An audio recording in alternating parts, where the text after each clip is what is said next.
Coming up on Locked On Dodgers, should the Dodgers try to extend Julio Urias and Walker Buehler? Justin Turner's heartfelt Instagram post, and just a quick recap of Dodger commenters on a certain post. That's what's on tap, so make sure to keep it Locked On Dodgers. You are Locked On Dodgers, your daily Los Angeles Dodgers podcast. Part of the Locked On Podcast Network, your team every day.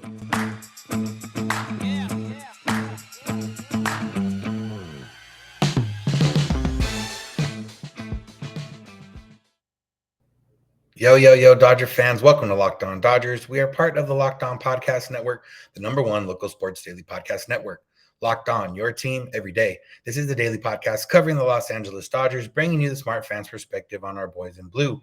You can find us wherever you find podcasts and on YouTube simply by searching for Locked On Dodgers.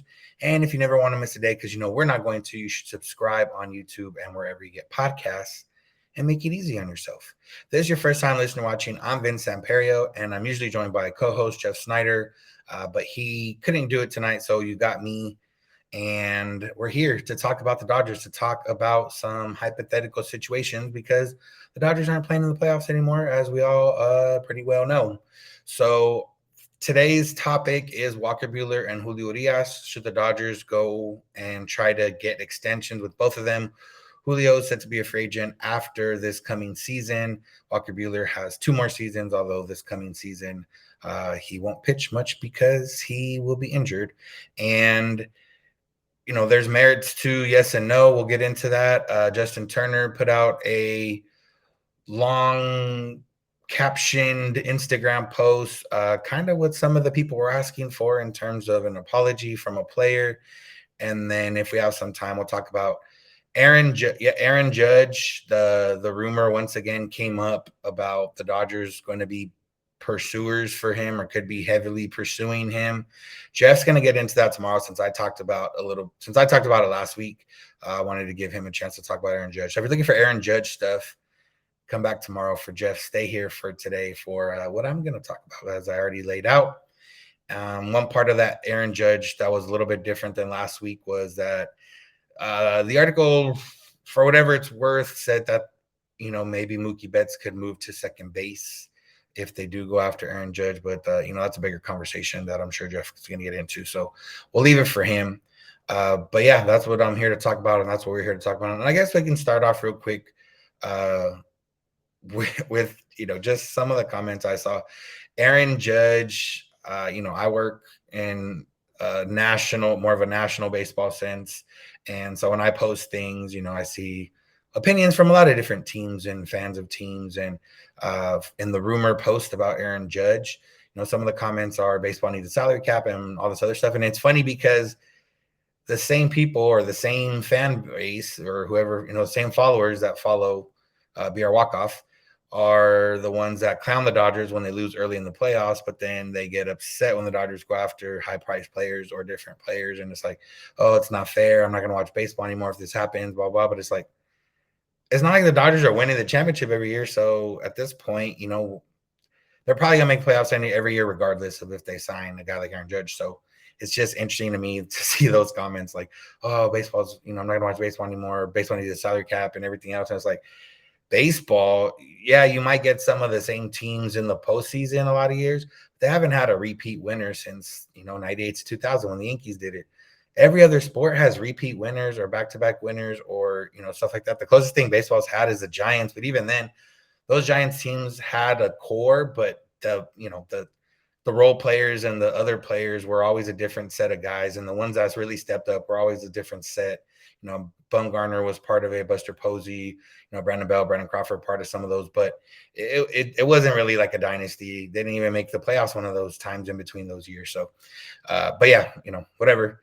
But some of the Dodger commenters I saw was they don't need to do that. They need to go after pitching, and they need to go after pitching, and they need to go after relievers. And it's like, did you watch the postseason? Like, did you watch the postseason? Because if you did, I guess it can go twofold. Did you watch postseason? Yes. Aaron Judge also didn't hit very well. So if you put him on the Dodgers and he doesn't hit very well, they probably, you know, still probably don't make it out of the NLDS. But it's like, what part of that 4-game series do you watch and say, oh man, the Dodgers needed better pitching? Could they have had better pitching? Yes, but it's not like the Padres were scoring 6-7 runs a game. They weren't scoring a lot. Even in the one game that was a bullpen game where Tony Gonsolin didn't do that well, Andrew Heaney came in after him. Then they went to the bullpen. They gave up 2 runs. They lost 2-1. They couldn't score.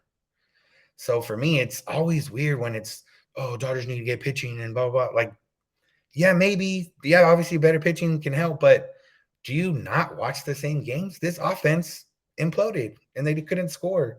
And getting guys that are better hitters is something that can help that. So it's just, it's always weird to me that, oh, pitching, they need relievers and blah, blah, blah. Like, yeah, game 4, the bullpen imploded, but also the offense only put up 3 runs and they had bases loaded, nobody out, and only put up 1 run in that inning. And,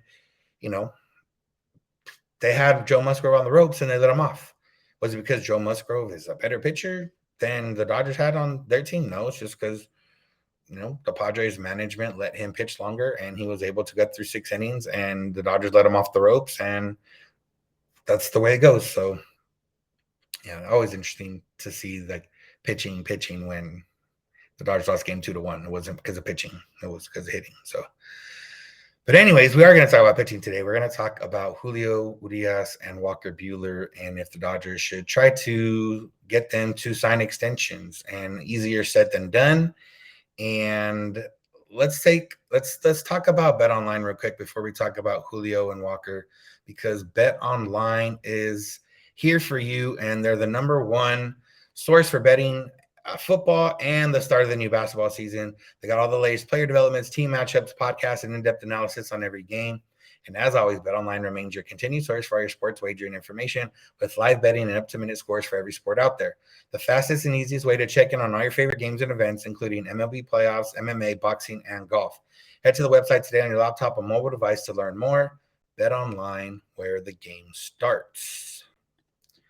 All right, so Walker Buehler, Julio Urias. Let's start with Julio because he's a free agent sooner. He'll be a free agent after this coming season, and probably the one that might be a little bit tougher to sign to an extension, especially with just 1 year left, because he is a Scott Boras client. And as we know, Scott Boras clients usually don't take extensions because extensions usually don't have the open market value and are usually a little bit cheaper than if you did take it to the open market. And this one's interesting to me because, yes, Julio has pitched very well the last few years and has been, a stalwart in the Dodgers rotation. But, when you break down, everything, can Julio be your number one pitcher and you be a legitimate World Series contender? And, if you look at the teams in the World Series today, you got Justin Verlander, the number one on one side. You got Zach Wheeler, the number one on the other side. And, is Julio as good as those guys? He obviously pitches a lot differently than those guys. Justin Verlander and Zach Wheeler they don't rely on velocity, but they have better velocity than Julio.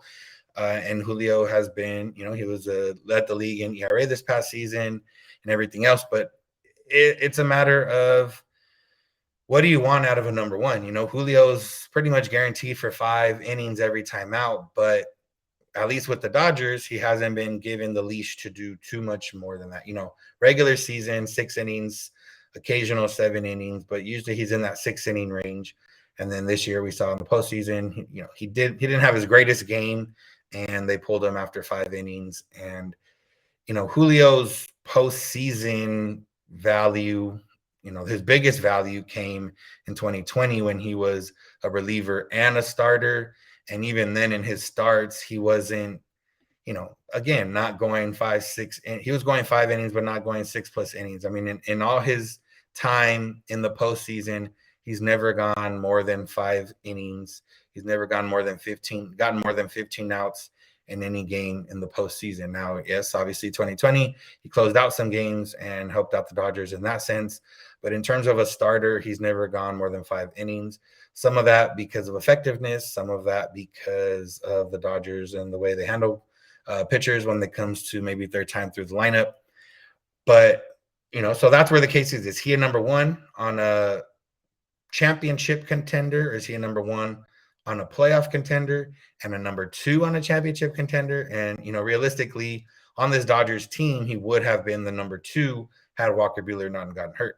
And when you look at that part and you look at what the market is, I don't know what Julio and his agency expects him to get, but the pitching market's been interesting lately because there hasn't been, 200 and $200 million contracts and Max Scherzer got the big money over 3 years because he's a little bit older. But I mean, other than that, you look at Kevin Gausman, who was really good, and he didn't get crazy money. He got a decent contract, but it wasn't anything that that would make the Dodgers turn their head and be like, oh no, we don't want him. You look at not Julio.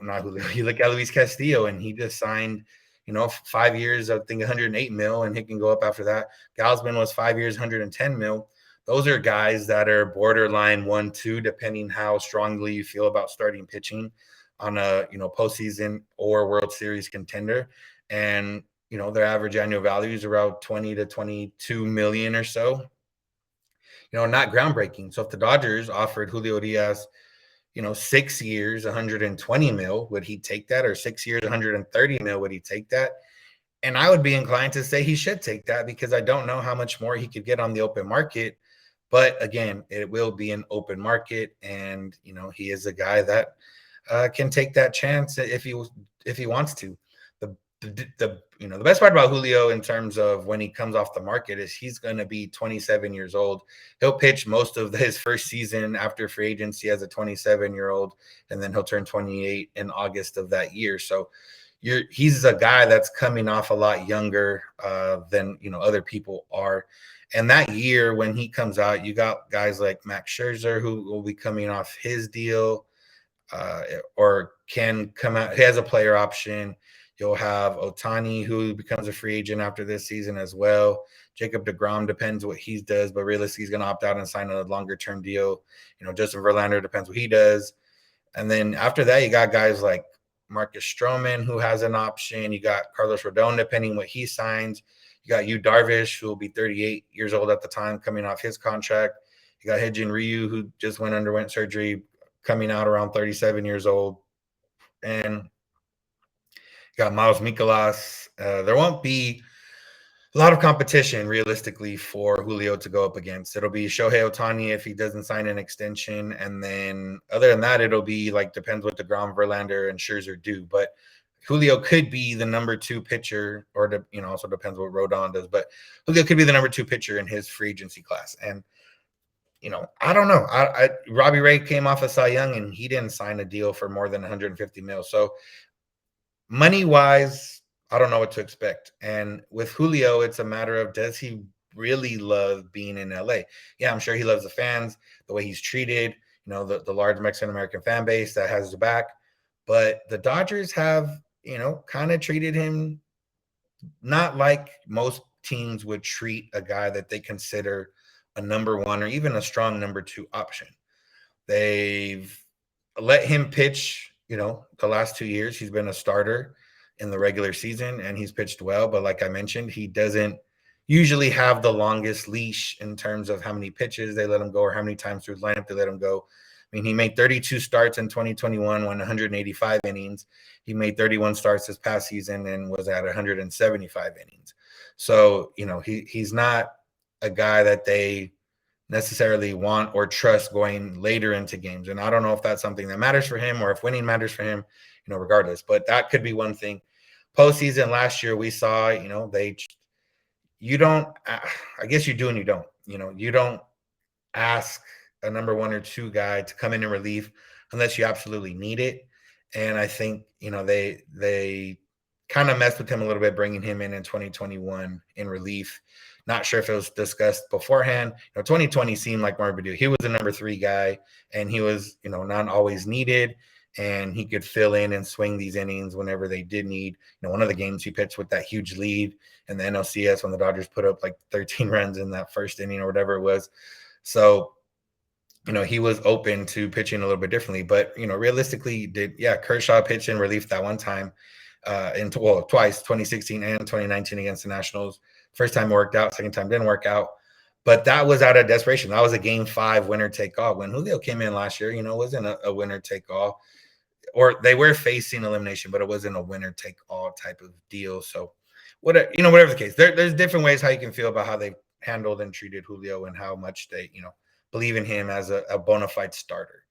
And if he feels that pressure, then yeah, he's going to test the open market. But if he doesn't feel that, if he likes being in LA, he likes the way everything else is going, and he, realistically, the Dodgers are going to be winners for a long time, he should consider an extension. And I think, a 5-6 years in the $20 to $23 million range should be something to get done.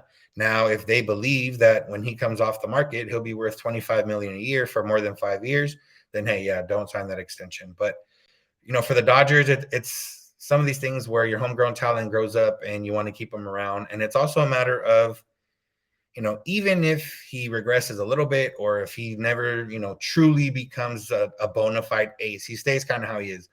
A very good number one option if he's your number one option, one of the best number two options if he's your number two option.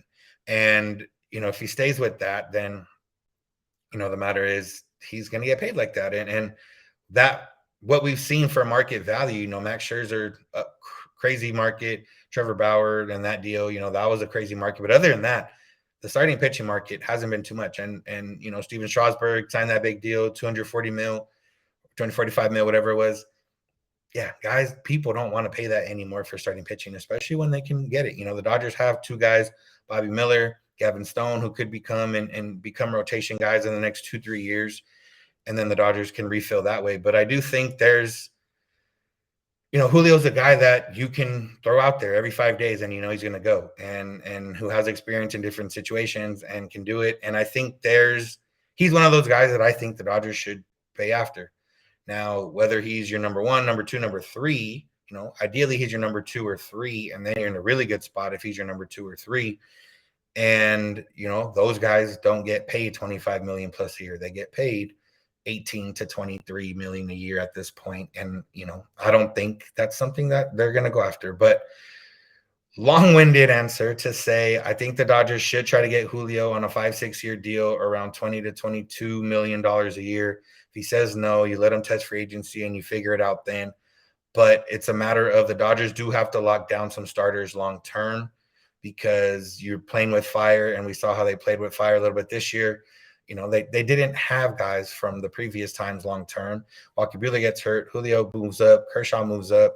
You got Tyler Anderson, who pitched very well, but, and then you had Andrew Heaney, and then you had all the, Tony Gonsolin really stepped up, but, realistically, we haven't seen much from him in the postseason.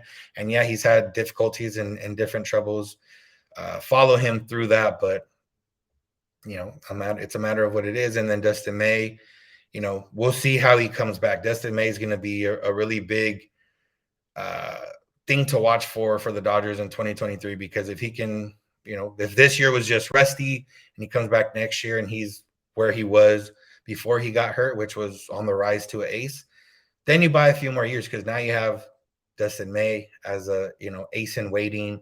You have Walker Buehler coming back from Tommy John. And then if Julio walks, you have already a couple guys in rotation, and then Bobby Miller or Gavin Stone or Ryan Pepiot become other guys in that rotation. And you'd be okay with just what you have currently on the present roster. So, but I do think they should try to extend Julio before the season, before the open market numbers, and try to get him under that $25 million a year. And if they can, it's a steal. Julio's still young. He's a good pitcher. He has a 3-pitch mix. He doesn't rely on the fastball too much. So he's going to age well regardless. And obviously he's still young. Baseball primes used to be 27 to 29. So if you still believe that's part of your prime, Julio's about to hit that. And if you can get him for that price, I think that's worthy of a deal. Again, I don't think he takes that price, but if I was the Dodgers, I would really try to push for an extension and try to sign him before, because, I think the one time we saw it was with Jack Greinke. He signed that, that wild deal with the Diamondbacks. I think the Dodgers could have gone for cheaper if they tried to sign him to an extension before the season. I might be wrong, but that's how I feel that it could have went a different way, but it ended up working out. So we're going to talk about Walker Buehler, but first, just real quick, thank you for making Locked On Dodgers your first listen of the day every day, and make sure to check out Locked On Dodgers on YouTube or wherever you get podcasts. All right, so now we move on to Walker Buehler, and he's not a Scott Boras client, so an extension might be a little bit of something on his mind. And this one's different because as the Dodgers, you're sort of taking advantage of the fact that he just underwent a second Tommy John surgery, and you don't necessarily know, how he's going to come out of it and how he's going to respond, and is he going to become the guy he was before? So this one's a little bit more faith-based on the Dodgers, but also a little bit of taking advantage of a situation. And for Walker Buehler, it's a matter of, do you trust yourself, and do you think you can get more money if you do trust yourself and everything goes right? With Buehler, he's realistically going to be out all of 2023. If he does come, it'll be, trying to come back in October for a playoff push. But even then, Dustin May got hurt early in the season and had surgery early in the season, 2021, and didn't come back till later 2022. Walker Buehler didn't have surgery until later 2022. So realistically, probably won't come back next year. And if he does, it won't be in a role that's realistically going to help the Dodgers in an October run. It would just be for him to get that confidence of being back on a mound. So you throw 2023 out, and it's like, okay, Buehler, he's already a little bit older. He was already a little bit older when he came up because he got him out of college, and then he had the Tommy John surgery after they drafted him. So Walker Buehler's already, 28 right now. By the time he pitches again, he's going to be pushing 30. And, starting pitchers around that age can still get a decent amount of money, but it won't be the same. So if the Dodgers say, hey, you know what, we want to extend you 3 years, 4 years at around, 20 million a year. You give him 80 million guaranteed, or even if you're feeling really bold, you bump it up to 5 years, 100 mil, whatever. But if you can get Walker Buehler for 20 mil a year, taking advantage a little bit of the fact that he's coming off in a second Tommy John surgery and he wants guaranteed money, but also putting the faith and the trust in him that he's going to build himself back up to the bona fide ace and playoff hero that he was, then it's a bargain. And I honestly think if you're Walker Buehler, you really have to consider that, because you don't know how you're going to come out of this, and you don't know, yes, there's been success stories, guys that have gotten 2 Tommy Johns and come back. But, if the Dodgers present you with $75 million plus guaranteed, are you not going to take that? Are you going to trust yourself that much? And in the end, if it doesn't work out, you're going to make, probably $10 to $20 million with arbitration in the next few years, possibly. He signed that 2-year deal before 2021. So, that's already done with. He got the $8 million for this year and last year. His arbitration number probably jump. He'll probably be, I think they're projected around 8 million or something for this season coming up. And, the season after that, probably around the same 8 to 10 million, or maybe even a little bit more. But even then, like I said, you're in the $15-20 million range for the next 2 seasons. And if you can get 75, 80, even 100 mil from the Dodgers, guaranteed, and, they take a chance on you, you take the leap of faith as well. It's hard for me to say that he would turn that down. And for the Dodgers, on the Dodgers side, is that money? We've talked about Dodgers, and money is an object realistically. And, they've paid guys before to be not even on the roster and making more money than that. Carl Crawford, David Price, even though the Red Sox paid down some of it, they were paying him just to essentially be a mop-up guy. And, if you can get a guy like Walker Buehler, and yeah, it might cost you. Let's just say he doesn't come back, and that's $100 million down the drain. It's $100 million or 20 mil a year, toward your luxury tax. But other than that, I mean, it doesn't cost you much more, and it's not going to take you out of any significant. There's not, other than Jacob deGrom, who again probably don't give a long-term deal for. So if you can get him for cheap or lower years, higher annual average value, then that's something to go after. But the next 2 years of starting pitching, there's not a lot coming off. There's not a lot of free agents coming. And as we've seen the trade market's up there. The Dodgers don't have they have the prospects, but not necessarily the depth to deal high-level prospects in order to get starting pitching. We talked about Luis Castillo before. Should the Dodgers gone a little bit harder after him? Maybe. Pablo Lopez, that's definitely a guy we're going to talk about this offseason of maybe the Dodgers can put together a package and go after him. But even then, he's similar. He's a number 2 or a number 3 on the World Series contender, and you don't want to give up too much for a guy that is not going to start game 1 or 2 for sure, guaranteed in a postseason series. So I think you take the chance. You offer Walker Buehler some money. You try to get him to hey, take your time on the rehab. You're going to come back. You're going to be part of this team. You're going to be our ace, and we believe in you and we trust in you. I think Walker Buehler in return says, you know what, I'm going to also take a leap of faith. I'm also going to trust you guys, and I want to be here, and I want to be a winner, and this is where I can do that, and I take that a deal. So between Julio and Walker Buehler, I think Walker Buehler is more likely to accept an extension. I'm not 100% sure the Dodgers would offer an extension. With Julio, I definitely think the Dodgers will offer an extension.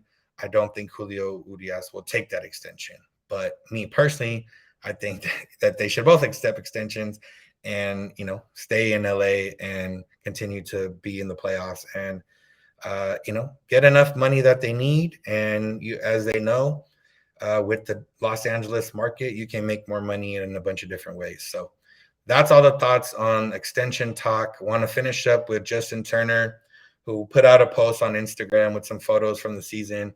And I'm just going to read what he wrote. He said, "Dear Dodger fans, I really don't know how to put into words all the emotions that I felt over the last week, but I'm going to try. All of your emotion, pain, disappointment, sadness, tears, anger, what the F happened, I feel it all.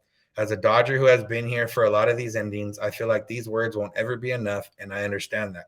There are no excuses, finger pointing, or coulda, woulda, shouldas that will make this go away. For a team that had the season we had, this is gut-wrenching and hard to accept. And because we all feel the same way, I want to say thank you. Thank you for your passion, loving this team so much that it hurts so bad when we fall short. Thank you for your loyalty, even when we don't get the results we want. I still see those LA hats being worn proudly around Los Angeles, but most of all, thank you for always showing up and showing love to your boys in blue.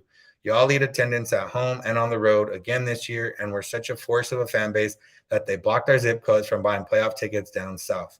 I pour my heart and soul, yes, Gingers do have souls, into this team because I know all of you do too. Sorry to let you down this year, but in the words of the late, great Vince Scully, but you know what? There will be a new day and eventually a new year. And when the upcoming winter gives way to spring, rest assured it will be time for Dodger baseball. Love, JT. And yeah, is this something Justin Turner had to do? No. But am I surprised Justin Turner did this? Absolutely not. And is this what some of the people were clamoring for on social media? Yes, it is. There you go. There's an apology. No excuses. They lost, and he hurts just as much as we do. And, I think that's the biggest part of this sometimes is that because some of these guys are millionaires, multimillionaires, or because, they're getting paid to play baseball or whatever the case is. And we talked about emotion and lack of emotion and everything else, but, these guys want to win. They're major league, they're professional players because they have a desire and a will to win on top of talent, on top of everything else. And they're hurting, maybe probably more than you do because it actually affects them. The Dodgers losing affects us in that we may get ridiculed by friends or family online or in person. We don't get to see the Dodgers play longer. We don't get to brag. We don't get to whatever. But this is their livelihood, and realistically, they feel it, and they have more pain than we have, as much as we believe that we have more pain than they do. And, no surprise Justin Turner put this out. It was a nice, heartfelt post. He addresses what the fans have been saying and kind of what it is. And, they wanted to win. And I said that the lack of emotion wasn't great and I didn't love it, but, realistically, they did want to win. They just operate in a different way, and it doesn't mean that it hurts any more or any less. It just means that they, handle it differently, and that's probably maybe why they're professionals and some of us aren't. But whatever the case, shout out Justin Turner, put that out on social media, on Instagram. And if that was something you needed to feel better, I hope it made you feel better. And if not, if you didn't need it, hope it does help you feel a little bit better, or at least, realize that these guys do care. And it just makes it harder. I don't think it makes it harder for Andrew Friedman and them to make a decision, but it makes it harder if the Dodgers do decline his option and he doesn't play for the Dodgers again, just knowing what kind of guy Justin Turner is. So shout out to JT for that. That's going to do it for today's episode. Thank you all for listening. Thank you for making Locked On Dodgers your first listen of the day every day. Check out the Locked On Sports Today podcast, the biggest stories of the day, plus instant reactions, big game recaps, and the take of the day. Available on the Odyssey app, YouTube, and wherever you get podcasts. That's also where you can find us if you search for Locked On Dodgers. You can also search for Locked On Dodgers on Twitter and Instagram, and you can find us. You can find Jeff on Twitter at Snider. I'm at Vince Samperio. DMs are open on all those accounts if you need to get hold of us. Topics, questions, comments, concerns, whatever you got, send it that way. Put them in the YouTube comments. I know Jeff likes reading those. And you can also get a hold of us via email, lockedondodgers@gmail.com, or via voicemail text at 323-863-5625. We're here every weekday morning, and we hope you'll be with us. When you get in your car or if you're at home, tell your smart device, play podcast Locked On Dodgers. And remember, you don't have to agree. You just have to listen. Have a good one.